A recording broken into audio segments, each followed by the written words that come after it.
오늘도 수예배에 나오신 모든 성도님들을 주님의 이름으로 환영합니다. 오늘도 예배드리시는 모든 분들마다 하나님의 놀라운 은혜가 충만하시기를 주님의 이름으로 축복합니다. 여러분 스스로를 한번 돌이켜 봤을 때 여러분은 인내가 많은 사람이라고 생각하십니까? 아니면은 인내가 좀 부족한 사람이라고 생각하십니까? 우리의 삶 가운데서 이 인내라고 하는 성품은 굉장히 중요한 성품이라고 이야기할 수 있습니다. 왜 그렇습니까? 우리의 삶 가운데 인내가 필요한 때는 너무나도 많이 있기 때문입니다. 사실 잘 생각해 보면 인내가 없다면 이루어질 수 있는 것은 아무것도 없다고 해도 과언이 아닐 정도로 우리의 삶에서 인내라는 것은 우리의 삶과 뗄래야 뗄 수 없는 그러한 밀접한 관계를 가진 그러한 성품이라는 것을 우리는 알 수 있습니다. 신앙생활 하면서 우리의 믿음이 성장해 가는 것, 그때에도 우리는 인내가 필요합니다. 인내가 없이는 우리의 믿음 또한 성장해 갈 수 없겠죠. 집에서는 어떻습니까? 자녀를 키울 때 여러분, 인내 없이 자녀를 키울 수 있습니까? 절대 키울 수 없습니다. 자녀를 키울 때도 우리는 인내가 필요합니다. 사소한 것을 한번 우리가 생각해 봤으면 좋겠습니다. 밥 짓는 것 또한 우리는 금방 바로 지을 수 없습니다. 밥을 지을 때 우리는 밥이 뜸이 들고 쌀이 밥이 될 때까지 기다리는 그 인내의 시간이 필요합니다. 더 사소한 것은 우리가 손을 씻기 위해서, 겨울철에 손을 씻기 위해서 따뜻한 물을 원할 때에도 어떻게 해야 됩니까? 바로 따뜻한 물이 안 나오죠. 따뜻한 물이 나올 때까지 기다리는, 잠깐이지만 우리의 인내가 필요한 것입니다.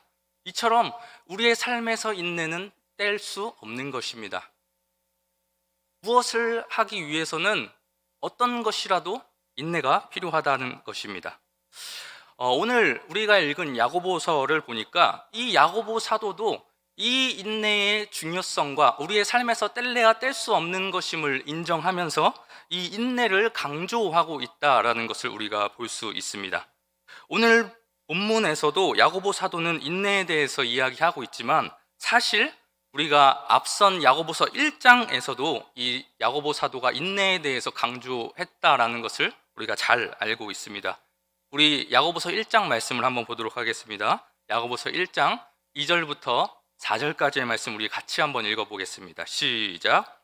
네, 형제들아, 너희가 여러 가지 시험을 당하거든 온전히 기쁘게 여기라. 이는 너희 믿음의 시련이 인내를 만들어내는 줄 너희가 알미라. 인내를 온전히 이루라. 이는 너희로 온전하고 부비하여 조금도 부족함이 없게 하려 함이라. 시험을 만나고 고난을 당할 때 어떻게 하라고 이야기하고 있습니까? 기쁘게 여기라 라고 이야기하고 있습니다. 왜냐하면 고난이 인내를 만들어내고 그 인내가 우리를 온전케 하며 또한 우리를 성장하게끔 만들어 주기 때문이다라고 이 야고보 사도는 이야기하고 있습니다. 그래서 고난은 인내를 만들어내는 것이기 때문에 또 우리를 온전하게 만들어 주기 때문에 유익하다라고 이야기하고 있는 것입니다. 그래서 오늘 본문 말씀에서도 인내에 대해서 계속 이 야고보 사도는 반복해서 강조하고 있는 것을 우리가 볼 수 있습니다. 오늘 본문 말씀을 원어로 보면 7절부터 10절까지 길이 참으라 라는 의미를 가진 단어가 무려 4번이나 나오는 것을 볼 수 있습니다. 이 단어가 성경 전체에서 10번이 쓰였는데 무려 4번이 오늘 이 짧은 본문 말씀에서 사용되는 것입니다. 그게 다가 아닙니다. 11절에서는 기다리다 또 참다라는 의미를 가진 단어가 2번 반복되는 것을 우리가 볼 수 있습니다. 그러니까 여러분, 우리가 오늘 읽은 이 야고보서 5장 7절부터 11절 이 짧은 구절 안에 인내하고 오래 참고 기다려라 라고 하는 이 표현이 무려 몇 번이나 반복된 것이냐? 6번이나 반복된 것입니다. 이것을 보면 우리가 야고보 사도가 얼마나 인내에 대해서 강조하고 싶어 했는지에 대해서 알 수 있습니다.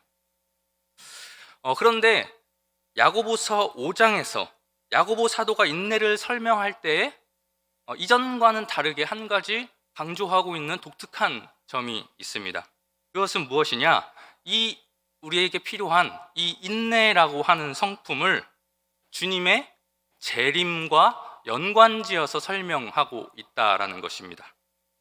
우리 한번 성경을 펴고 7절 말씀을 한번 보십시오. 뭐라고 이야기하고 있습니까? 인내에 대해서 설명을 하는데 참긴 참되 뭐라고 이야기합니까? 강림하시기까지 길이 참으라라고 이야기하고 있습니다. 재림과 인내를 연결짓고 있죠. 또 8절 말씀을 한번 보십시오. 주의 강림이 가까웠으니 길이 참고 마음을 굳건히 하라라고 이야기하고 있습니다. 여기서도 마찬가지입니다. 9절 말씀에서는 재림의 때에 심판하시는 그 심판주가 문 밖에 서 계신다라고 말하고 있습니다. 이렇게 야고보 사도는 인내와 재림 사이에 아주 밀접한 관계가 있음을 염두에 두고 인내에 대해서 설명해 주고 있습니다. 그러면 왜 야고보 사도는 이 인내와 재림을 연관지어서 강조한 것일까요? 그것은 우리가 인내할 수 있는 근거가 바로 무엇에 근거하고 있다라는 것을 강조하기 위해서입니까? 예수님의 재림에 근거하고 있다라는 것을 이 야고보 사도가 강조하기 위해서입니다. 무슨 말이냐? 우리가 이 땅에서 겪는 고난은 반드시 끝이 있다라는 것입니다. 여러분, 예수님의 재림의 날이라고 하는 것은 우리 성도들에게 있어서 어떤 날입니까? 이 땅 가운데서 믿음을 가지고 살아가기 위해서 억압과 수모와 핍박을 당하고 말씀대로 살기 위해서 수고로움을 마땅한 것으로 여기면서 그 모든 것을 감내하고 감수하였던 그 모든 하나님의 자녀들이 이제 그 모든 수고와 핍박과 억압으로부터 영원히 자유함을 얻고 영원한 승리를 얻는 날이 바로 예수님의 재림의 날입니다. 그러니까 우리가 현재 이 땅에서 여러 가지 말도 못할 고난들을 당하고 있지만 우리가 인내할 수 있는 것은 무엇 때문이냐? 우리가 그 고난과 고통으로부터 영원한 해방을 얻으며 승리하게 되는 날이 반드시 오기 때문이라는 것입니다. 그렇기에 이 날을 바라보면서 야고보 사도는 뭐라고 이야기하고 있는 것입니까? 이 날을 너네가 바라보면서 인내해라 라고 이야기하고 있는 것입니다. 아무리 힘든 일이 있어도 이 모든 고난으로부터 해방되고 마침내는 승리하는 그날이 올 거야 라는 그러한 분명한 믿음을 가지고 인내하면서 살라고 이야기하고 있는 것입니다. 여러분, 만약 여러분에게 누군가가 끝도 없이 기한도 정해주지 않고 막연하게 그냥 너 참고 인내하고 견뎌야 돼 라고 말하면 여러분은 얼마나 참을 수 있을 것 같습니까? 막연하게 참고 기한도 없이 기다리는 것은 우리에게 한계가 있습니다. 하지만 성경은 우리에게 곧 금방 인내를 마치게 되는 날이 올 것이다. 그러니까 너희는 그때까지만 참고 기다려라 라고 말하고 있는 것을 우리는 발견할 수 있습니다. 그래서 우리가 찬송에서도 이렇게 고백하고 있지 않습니까? 우리 찬송가 180장 혹시 무슨 찬양인지 아시나요? 하나님의 나팔소리라는 찬양입니다. 우리 3절 말씀을 보면 이렇게 가사를 썼습니다. 주님 다시 오실 날을 우리 알 수 없으니 항상 기도하고 깨어 있어서 기쁨으로 보좌 앞에 나가서도록 뭐라고 말합니까? 그때까지 참고 기다리겠네. 나팔 불 때 나의 이름, 나팔 불 때 나의 이름, 나팔 불 때 나의 이름 부를 때에 잔치 참여하겠네. 우리가 기쁨으로 보좌 앞에 나아갈 날이 곧 올 것입니다. 천사들이 나팔 불며 우리의 이름을 부르고 우리가 잔치에 참여하는 그날이 곧 올 것이라는 것입니다. 그렇기에 우리는 그때까지 참고 기다려야 합니다. 우리가 이 세상을 살면서 겪게 되는 여러 가지 어려움들이 참 많습니다. 육체적인 고난도 겪게 됩니다. 또 어떤 사람은 물질적인 고난을 겪기도 합니다.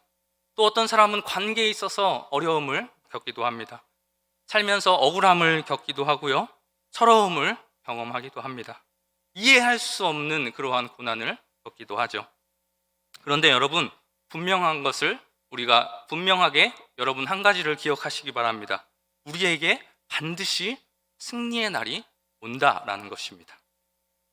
하나님께서 우리를 영화롭게 하시며 승리의 개가를 부르게 하실 그 날이 반드시 올 줄로 믿습니다. 그 날을 바라보면서 인내하시는 여러분들 되시기를 바랍니다. 오늘 야고보 사도는 우리가 그 재림의 날을 기다리면서 어떻게 참아야 하는가, 어떻게 인내해야 하는가, 그 인내의 방법에 대해서 이야기해주고 있는데요. 세 가지 모범을 보여주며 세 가지 예를 통해서 우리에게 설명해주고 있습니다. 그것은 무엇이냐? 농부와 선지자와 또 욥입니다. 첫 번째로 야고보 사도는 인내와 기다림의 예로 무엇을 드냐? 농부의 예를 듭니다. 우리 7절 말씀 한번 읽어보도록 하겠습니다. 시작. 그러므로 형제들아, 주께서 강림하시기까지 길이 참으라. 보라, 농부가 땅에서 나는 귀한 열매를 바라고 길이 참아 이른 비와 늦은 비를 기다리나니 라고 말하고 있습니다. 농부는 땀을 흘려서 밭을 갈고 씨를 뿌리고 그가 할 수 있는 최선의 것들을 다 행합니다. 그렇지만 그것만으로는 그가 열매를 거둘 수 없다는 거 우리 너무나도 잘 알고 있습니다. 농사를 한 번이라도 지어봤다면 농부의 노력만으로 열매를 맺을 수 없다는 것 너무나도 잘 아실 것입니다. 무엇이 필요합니까? 하늘을 보고 참고 기다리는 것이 필요합니다. 이런 기다림과 인내의 시간이 없으면 농부가 무슨 일을 하고 어떻게 하더라도 열매를 맺을 수 없습니다. 지금 아무것도 보이지 않는 이 허허 벌판의 땅을 보면서 나중에 이 땅이 황금 물결을 이룰 것을 생각하면서 무엇해야 되냐? 그 고난의 시간, 고통의 시간, 땀을 흘리는 그 수고의 시간을 견디며 인내해야 되는 것입니다. 특히 이 당시 팔레스타인 지역의 농부들에게는 이러한 기다림이 더욱더 필요했습니다. 하늘에서 내리는 비가 두 번의 결정적인 순간에 오는 것을 이 농부들은 기다려야 했습니다. 그것은 오늘 말씀에서 말하는 이른 비와 늦은 비였습니다. 이 이른 비라고 하는 것은 팔레스타인 지역에서 보통 9월과 10월에 내리는 비를 뜻하는 것입니다. 그리고 늦은 비는 우리나라와 반대로 3월과 4월에 내리는 비를 늦은 비다라고 이야기를 합니다. 그 농부들이 그 이른 비와 늦은 비를 기다려야 하는 이유는 먼저 이른 비가 와야만 땅이 촉촉해져서 씨앗을 뿌릴 수 있게 그 땅이 준비되기 때문입니다. 그래서 씨앗을 뿌리기 위해서 그들은 이른 비를 기다립니다. 비가 와야 씨를 뿌릴 수 있는 것입니다. 그 이른 비가 내리면 그제서야 그들은 열심히 씨를 뿌리고 그들은 또다시 한 차례의 결정적인 비를 기다리게 되는데 그것이 어떤 비입니까? 바로 9월과 10월에 내리는 늦은 비입니다. 이 늦은 비가 왜 중요하냐? 이 늦은 비가 와야 싹이 난 그 작물들이 부풀게 되고 그 알맹이가 가득 찬 알곡으로 변하기 때문에 그들은 이른 비뿐만이 아니라 이른 비가 내린 뒤에 늦은 비가 오는 것 또한 기다려야 했습니다. 그러니까 이른 비가 내리지 않으면 이 농부들은 싹을 틔울 수가 없었고 또 늦은 비가 내리지 않으면 열매를 맺을 수가 없었습니다. 그런데 그것은 그 이른 비와 늦은 비는 농부의 마음대로 할 수 있는 것이 아니었습니다. 누가 주시는 것입니까? 누가 운행하시는 것입니까? 누구 손에 있는 것입니까? 하나님의 손에 달려있는 것이었습니다.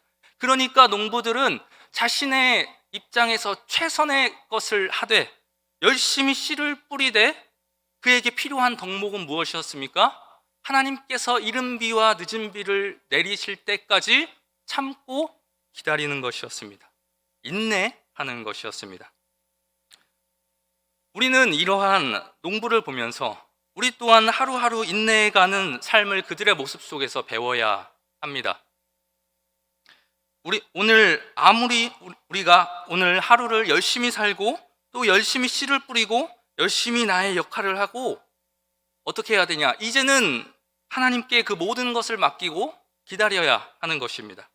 우리의 인생과 가정과 직장과 자녀에게 하나님께서 이른 비와 늦은 비를 내려주셔서 우리가 열매 맺을 수 있는 그날이 올 수 있도록 기다리는 삶을 살아야 한다는 것입니다.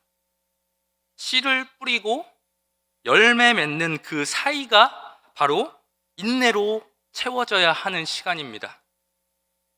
여러분, 씨를 뿌리는 순간을 짧습니다. 열매를 거두는 시간도 짧습니다.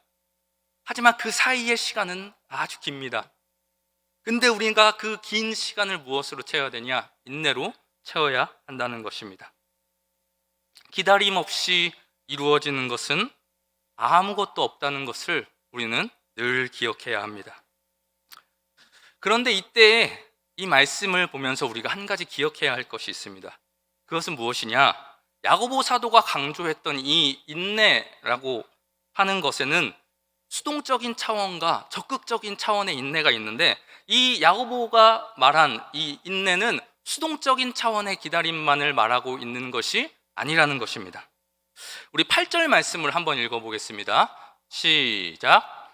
너희도 길이 참고 마음을 굳건하게 하라. 주의 강림이 가까우니라. 어떻게 하라고 말합니까? 7절에서 길이 참되 무엇 하라고요? 마음을 굳건히 하라라고 말하고 있습니다.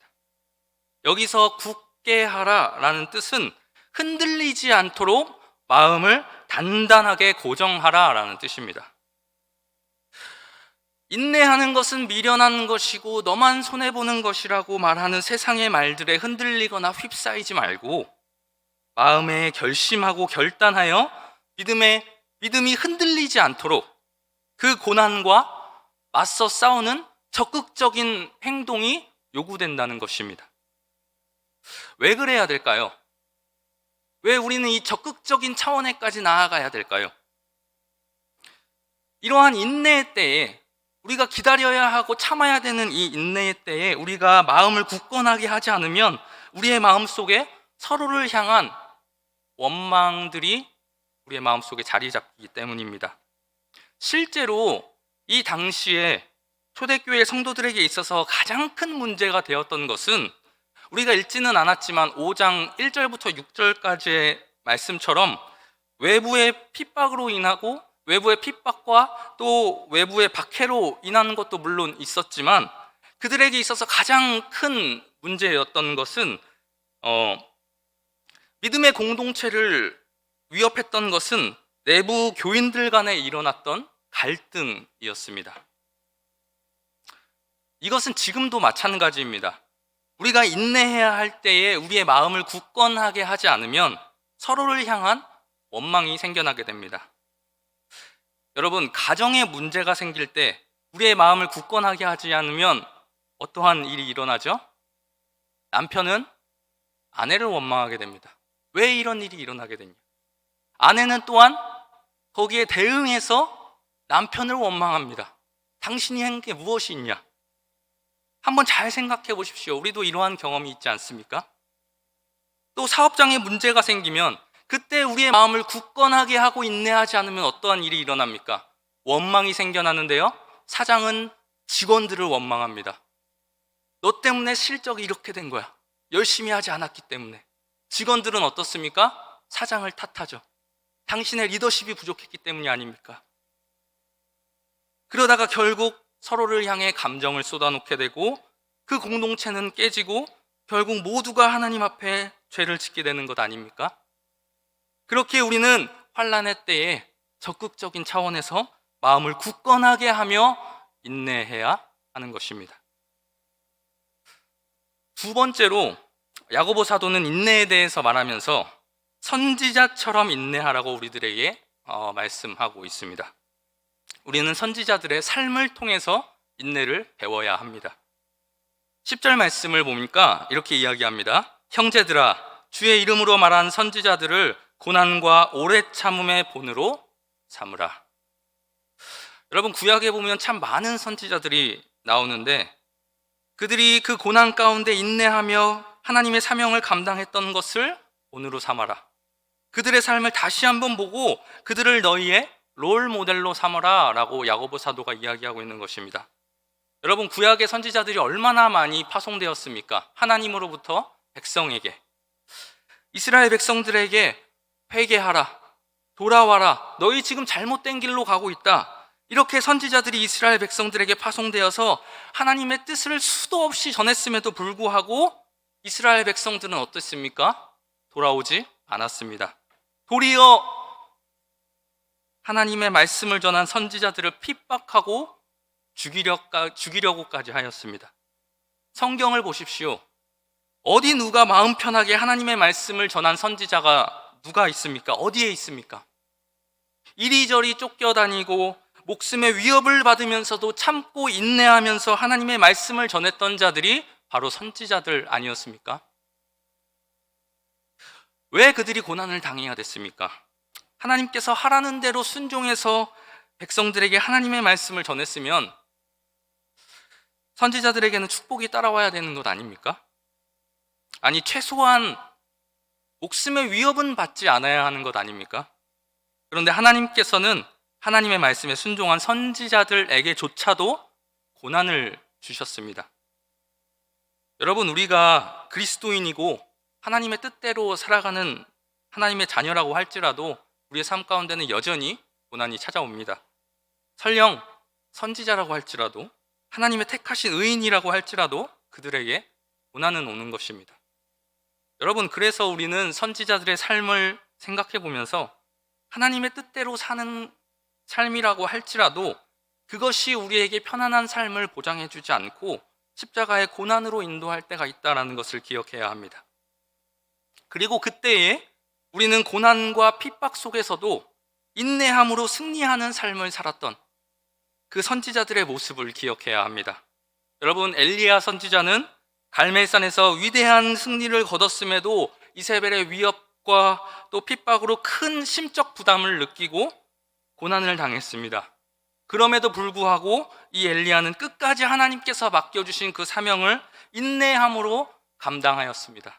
그러자 하나님께서는 그의 삶 마지막에 죽음을 보지 않게 하시고 하늘로 승천하게 하셨습니다.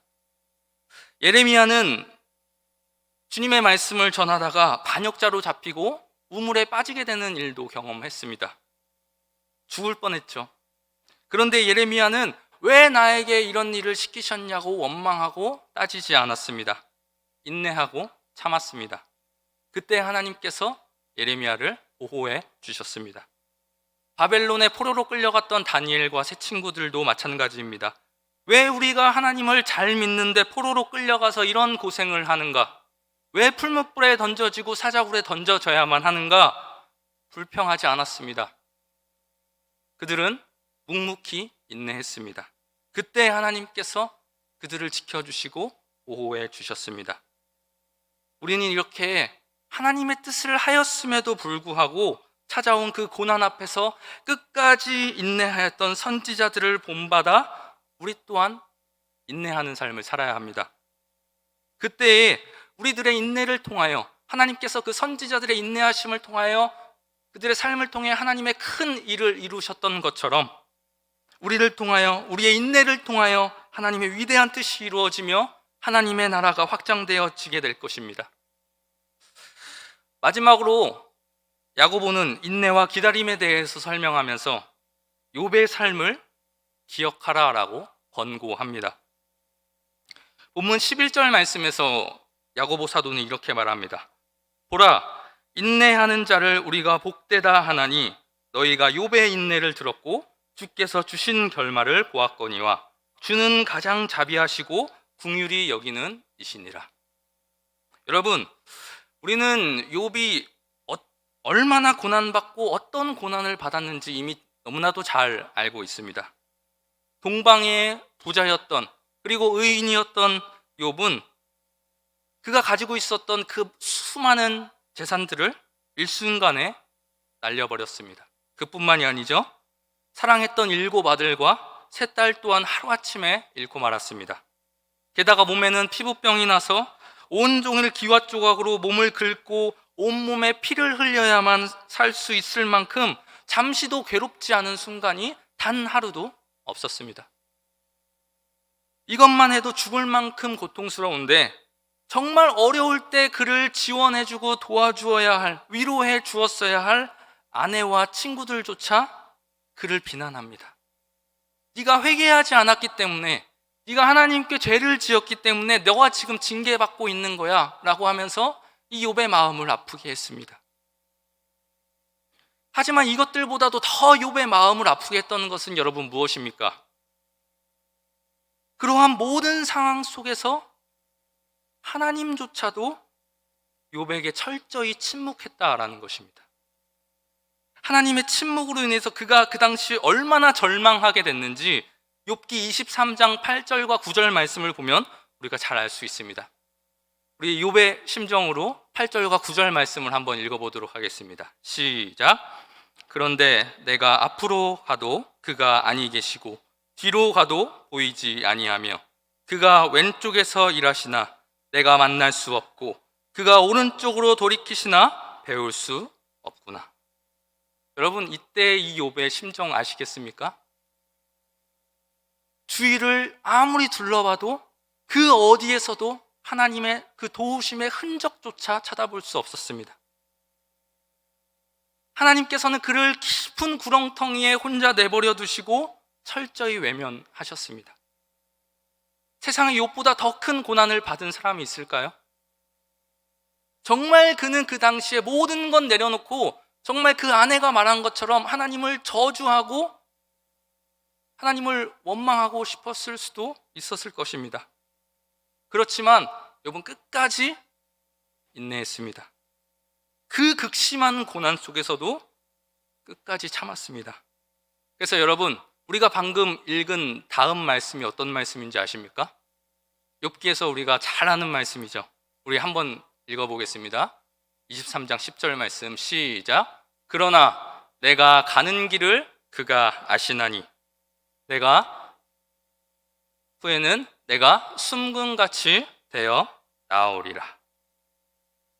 그는 끝까지 인내하며 믿음을 지켰습니다. 그리고 이러한 위대한 고백을 하였습니다. 이러한 위대한 고백을 한 끝까지 길이 참고 하나님을 기다리며 인내하였던 이 욥에게 하나님은 어떤 결말을 주셨습니까? 우리는 욥에게 하나님이 어떤 결말을 주셨는지 또한 잘 알고 있습니다. 욥기 42장 12절과 13절 말씀입니다. 우리 같이 한번 읽어보겠습니다. 시작.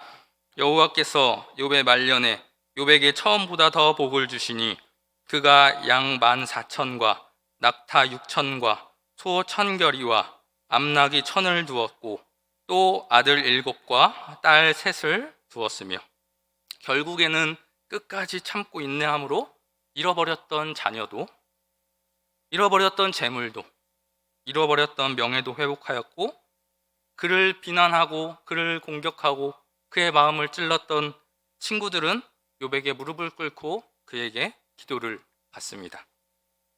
그런데 사실 우리가 방금 읽은 이러한 물질적인 축복보다 이 인내함으로 욥이 받은 정말 큰 축복이 하나 있습니다. 그것은 사실 우리가 방금 읽은 그 억만금과도 비교할 수 없는 축복이었습니다. 그것은 무엇이냐? 인내한 뒤에 욥이 하나님으로부터 얻은 것은 무엇이냐? 우리 욥기 42장 5절 말씀 한번 읽어보겠습니다. 시작. 내가 주께 대하여 귀로 듣기만 하였사오나 이제는 눈으로 주를 배움나이다. 인내한 욥이 하나님으로부터 얻게 된 것은 무엇입니까? 인내를 통하여서 하나님이 어떤 분이신가에 대해서 바로 알게 되었습니다. 그 전까지는 희미하고 간접적으로 알았던 그 주님을 이제 직접적이고 명확하게 알게 된 것입니다. 하나님께서 내 삶을 주관하시는 분이신 것뿐만이 아니라 온 천지 만물을 다스리시는 하나님이시라는 것을 피부를 통해, 눈을 통해 그가 알게 된 것입니다. 사랑하는 대전중앙교회 성도 여러분, 여러분들의 삶은 어떻습니까? 욥의 고난과 같은 시련은 물론 대부분 아니시겠지만 여러분의 삶 가운데 여러분들의 가정을 돌아볼 때에 또 여러분들의 직장을 사업장을 돌아볼 때에 여러분들의 건강, 학업, 취업 이러한 일들에 문제가 생겼을 때 하나님에 대해서 여러분들이 가진 믿음이 흔들린 적은 혹시 없으신지 모르겠습니다. 당대 의인이라고 손꼽혔던 욥은 이해하기 어려운 고난 속에서도 끝까지 인내하고 믿음을 지킴으로 결국에는 놀라운 하나님의 복을 받게 되었습니다. 그래서 오늘 본문 11절에서도 뭐라고 이야기합니까? 서두에서 이렇게 이야기하죠. 인내하는 자가 복되다라고 이야기하고 있습니다. 혹시 여러분 지금 깜깜한 고난의 터널 한가운데를 통과하시는 분이 이 자리에 계십니까? 그렇다면 먼저는 이른 비와 늦은 비를 기다림으로 많은 열매를 거둔 그 농부의 인내를 기억하시기 바랍니다. 또한 하나님의 위대한 뜻을 이루기 위해서 억울한 고난까지도 기꺼이 감내하면서 감수하였던 그 선지자들의 인내를 기억하시기 바랍니다. 그리고 마지막으로 하나님의 철저한 침묵 속에서도 끝까지 인내하였던 그 욥의 인내와 주께서 욥에게 주신 그 결말을 기억하시기를 바랍니다. 하나님께서는 지금 고난 가운데서도 인내하고 계신 분들을 오늘 말씀대로 동정하시고 긍휼히 여기시며 때가 이르면 회복의 은혜를 베풀어 주실 것입니다. 이 믿음을 가지고 늘 승리하면서 늘 이기며 살아가시는 저와 여러분들이 되시기를 주님의 이름으로 축원합니다. 기도하겠습니다. 우리 이 시간 다 함께 오늘 말씀을 생각하면서 함께 합심으로 기도하겠습니다. 이 시간 기도하실 때에 오늘 말씀과 같이 하나님 아버지, 저희들 어떠한 상황 속에서도 인내하는 자들 되게 하여 주시옵소서. 때로는 이해할 수 없는 고난과 어려움이 찾아온다고 할지라도 농부의 그 인내를 기억하게 하시고 선지자들의 그 인내를 기억하며 또 욥의 그 인내를 기억하여서 주님 오시는 그날까지 마음을 굳건하게 하여 인내하며 기다리는 우리 모든 대단중앙교회 성도들 되게 하여 주시옵소서. 우리 이러한 기도 제목을 가지고 주님의 이름 한번 부르신 후에 함께 합심으로 기도하겠습니다. 주여, 사랑에 많으신 하나님 아버지 감사합니다. 아버지, 오늘 말씀을 통하여서 저희들 또한 깨닫게 하시고 저희들의 삶을 돌아보며 다시 한번 결단하게 하시니